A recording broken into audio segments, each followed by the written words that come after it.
So today I'm going to start working on this green area. I've already worked on this area.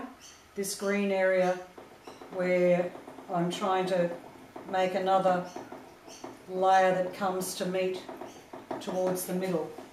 I've got my fairly well melted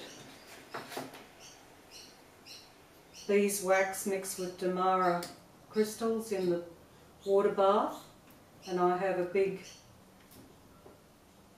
bristle brush which I'm going to layer the wax onto. I've got this little tip from the readings or watching some YouTube Encaustic workshops. One of the tips was very good with this peg on the side, very simple, but means I can pick the pot up and I can go from one side of the other without having to go backwards and forwards into the bath. So this is working very well at the moment. So I'm just layering the wax carefully over fairly dry oil underpainting. It's got a fair bit of texture to it where I've layered white oil paint into the green. It's got some sand, it's got areas of canvas that haven't been painted on. I've sprayed with some of the areas with mineral turpentine so that it gives you this splattered look. It's quite interesting. So I'm layering the wax right over that area.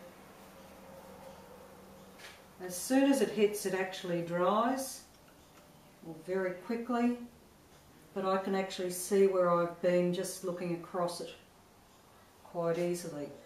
It's quite thick, and I can continue to increase the layers of that as I go.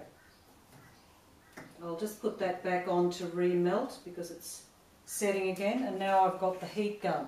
Now there's two settings on the heat gun. I only ever put it on low, otherwise the wax skates off the surface. So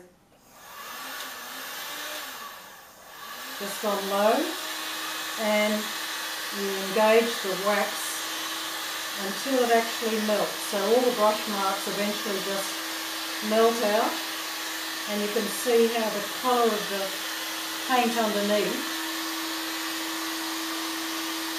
is mixed with the wax. So the wax becomes transparent,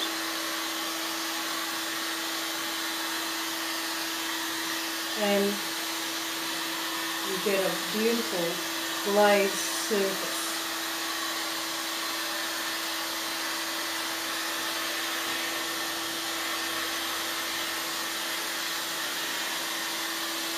Now most of the surface is actually liquid again now, so you have to sort of keep on it, otherwise it sets again. And what I can do now is start to manipulate the wax so it starts to run.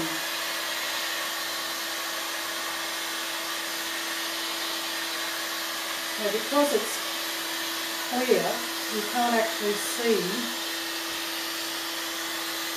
where it's going, unlike this one where there's white oil pigment in the wax.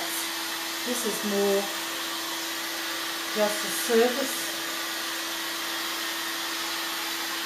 texture, but I'm taking it up to the black all the way along there, and as it mixes with the slightly damp black or the indigo, you can see it picking it up and making marks. I'm actually melting this side just by the heat of the gun, so I have to be careful of that. I don't really want that to happen. So I'm just careful to stay away from that edge. But you can see already how this is starting to bleed into the darker colour.